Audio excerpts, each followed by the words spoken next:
मतलब 2, 1, 3 जो जिनका भी जन्मांक रहेगा 3, 12, 21, 30 उनके लिए सूटेबल, 5, 14, 23 उनके लिए नॉट सूटेबल।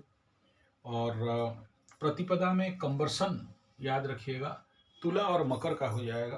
तुला लग्न, मकर लग्न, तुला राशि, मकर राशि, वो भाव जिसका भी है उस भाव से बहुत कुछ काम नहीं होगा। और कंबरसन से बचने के लिए शिव जी के ऊपर पानी डाल के थोड़ा सा अभिषेक कर देंगे तो अच्छा रहेगा। मेष राशि का प्रतिपदा घात तिथि में चला जाता है, तो वृश्चिक और मेष कोई भी हो तो उनको आप आगाह करिएगा कि भाई आज तुम्हारा घात तिथि में जा रहा है, घात बार में जा रहा है, सावधान रहना चाहिए। अदरवाइज प्रतिपदा में डेट तिथि सपोर्ट नहीं करने से परेशानी बहुत ज़्यादा रह सकता है। ये समझना चाहिए कि अतिगंड योग रहेगा, भव कर्ण रहेगा। अनुराधा नक्षत्र 1:56 PM, अनुराधा खत्म होकर गंडमूल शुरू हो जाएगा। ज्येष्ठा नक्षत्र का मूवमेंट करेगा। 2 नक्षत्र फल आज अगर एक बोलूँगा तो 2 समझ लेना है। पक्ष शुक्ल, बार शुक्रवार, सूर्योदय 6:48, अस्त 5:25 PM, ऋतु हेमंत ऋतु।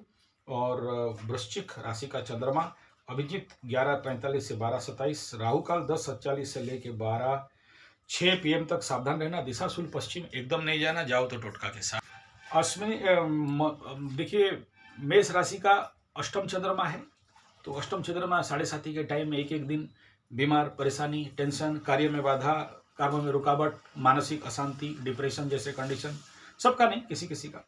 और राशि बल तो नहीं है। नक्षत्र बल 11 बजे तक रहेगा अश्विनी कृतिका में, और 11 बजे के बाद मतलब 12 बजे के बाद अश्विनी और भरणी में बल रहेगा। नक्षत्र बल रहने से थोड़ा सा सुरक्षा मिल जाता है। शुक्ल पक्ष प्रतिपदा विलंब में फल, यानी कोई भी कार्य शुरू करते हो तो कार्य फाइनल होने के लिए विलंब लगेगा, थोड़ा सा टाइम लग जाएगा, इतना जल्दी होने वाला नहीं रहेगा। नक्षत्र अनुराधा 11 बजे तक, ज्येष्ठा मेनली आज 11 बजे के बाद होल ओवर द डे, तो अनुराधा तो कल बताया था।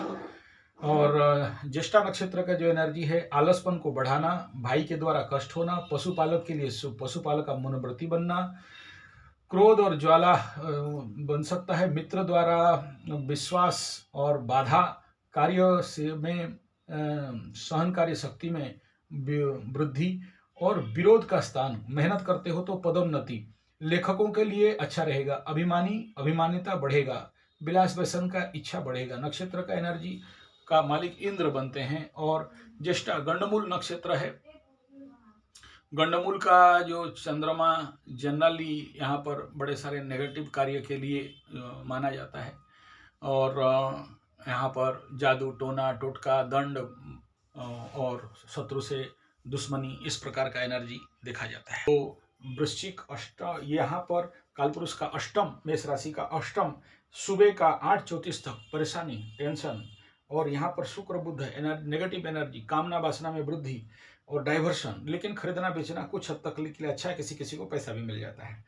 उसके बाद धनु में चंद्रमा और शनि का रहेगा 10-20 तक, यहाँ भी पूरा नेगेटिव है। और चंद्रमा यहाँ पर बहुत अच्छा नहीं करता है, उग्रता बढ़ा देता है। फिर शनि का हो रहा यहाँ पर आ जाता है तो सम और न्यूट्रल करके रख देता है। मकर में बृहस्पति का हो रहा 11-13 तक, थकावट, परेशानी, कार्य में बाधा करेगा। मंगल का हो रहा अति उग्र ऊर्जा करके 12-6 बजे तक हुपर एक्टिव एनर्जी बना के रखेगा। झोल झमेला, झंझट, झगड़ा, दक्षिण स्वर, उग्रता, बदला का भाव। इसी में सूर्य का हो रहा कुंभ में लग्न में, तो 12:59 मतलब नियर अबाउट 1 बजे तक, यहाँ भी एक प्रकार का परेशानी दिखाई रहेगा। अगेंस्ट एनर्जी, फ्रिक्शन और काम में बाधा।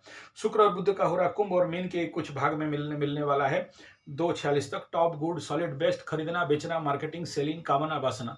लेकिन ऐसे कंडीशन पे क्या करता है, डाइवर्ट कर देता है, किसी ना किसी बातचीत में आप व्यस्त हो जाते हो, लक्ष्य तक पहुंच नहीं पाते हो। मीन में चंद्रमा का हो रहा मन को चंचल कर देने वाला, फ्लक्चुएट करने वाला 3:39 तक। उसके बाद मेष में शनि का हो रहा 4:32 तक, थकावट, परेशानी। बृहस्पति का हो रहा 5:52 तक, यहाँ पर 5:32-24 तक ठीक ठाक रहता हुआ दिखाई दे रहा है।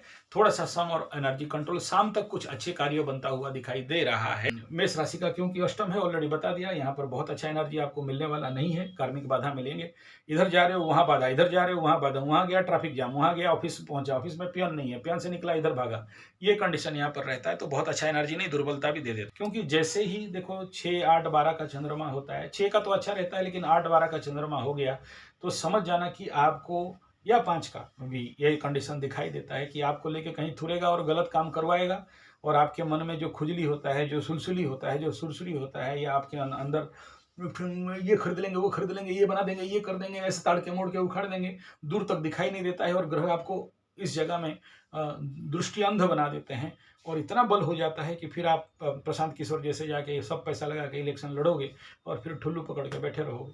मतलब ये एग्जाम्पल है, बढ़िया है। इतना ज्ञानी आदमी ये करता है तो समझ जाना चाहिए कि देखो ऐसा ज्ञानी आदमी भी ऐसा कर सकता है। उसका कुंडली में देखा हूँ, बहुत ज्ञान वाला कुंडली है, लेकिन ज्ञान होने से क्या होगा, जब ग्रह आपको खींचने में आते हैं, ग्रह बिलान्नितम नान्य बलम कहा गया, इतना बल होता है कि नहीं करने वाला अच्छे अच्छे आदमी को, मतलब बापू को भी लेके जेल में, आसाराम बापू को भी जेल में भर देगा और वो मैसेंजर ऑफ गॉड को भी लेके जेल में भर देगा।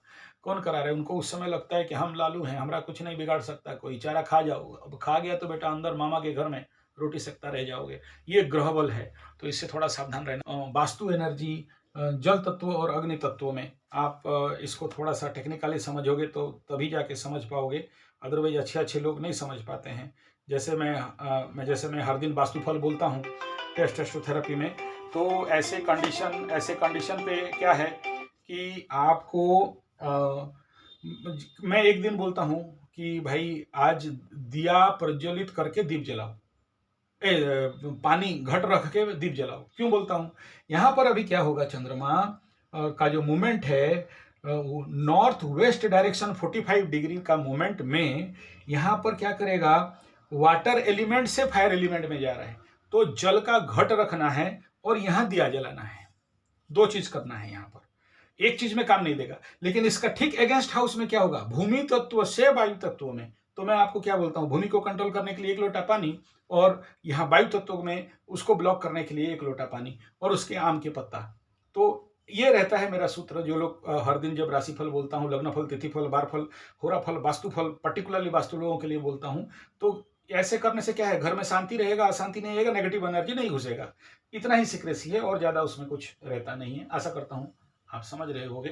तो अब हम लोग नक्षत्र, मेष राशि वालों के लिए नक्षत्र फल को अगर देखते हैं तो अश्विनी जन्म तारा मित्रता बढ़िया रहेगा। भरणी का फर्स्ट हाफ नॉट गुड रहेगा, सेकंड हाफ गुड रहेगा। कृतिका का फर्स्ट हाफ गुड रहेगा, सेकंड हाफ नॉट गुड रहेगा। धन्यवाद, नमस्कार।